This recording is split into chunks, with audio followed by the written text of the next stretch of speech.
Dito guys wala sana akong plano mag-screen record pero napa-record ako bigla sa sinabi ni Pobios na Bisaya na naman kakampi.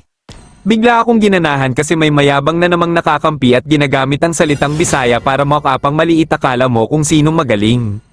Mukhang palo pa naman kalaban kasi may Freya sila tapos samahan pa ng Angela kaya pakitaan ko lang muna sila paano mambalagbag mga Bisaya.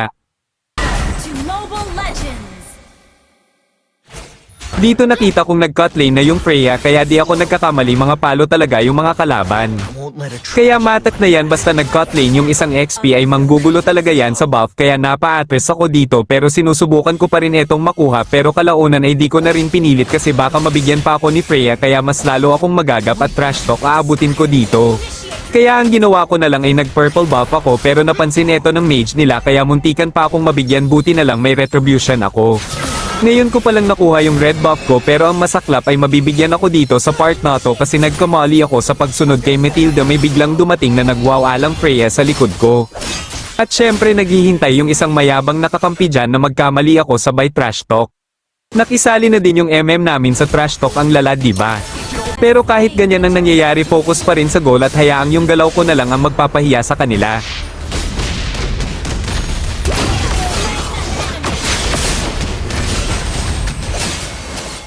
Dito yung Freya talaga palagi kung di nadalawan kasi para di makapag-snowball sa early mahirap na pagyan na kapag item ng maaga tapos may Angela pa nakasama. Muntik ko pang ang hindi mabigyan sobrang likot niya sa dami kasi ng dash netong hero na to. Dito nga sa part na to magkakasunod-sunod yung patay ko kasi kada saan ako pumunta nandun yung Freya at yung mage nila. At dahil sunod-sunod na yung patay ko na trash talk na naman ng kampi. Sa mga oras na to tambak na kami ng mga kalaban kaya oras na rin para bumawi at ipakita kung gaano kalakas ang mga Bisaya panoorin nyo.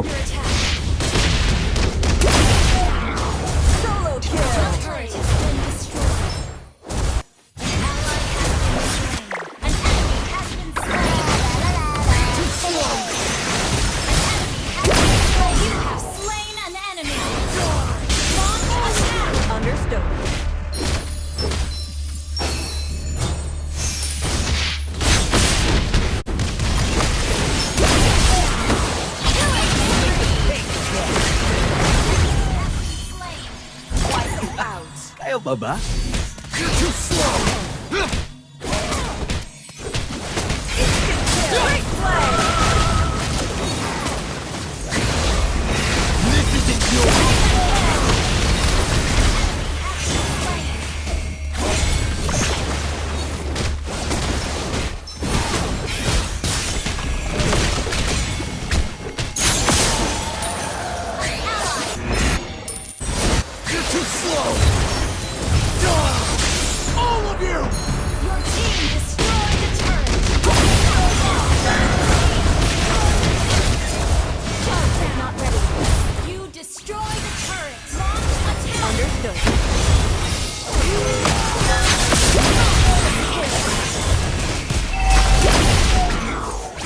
Did we do it?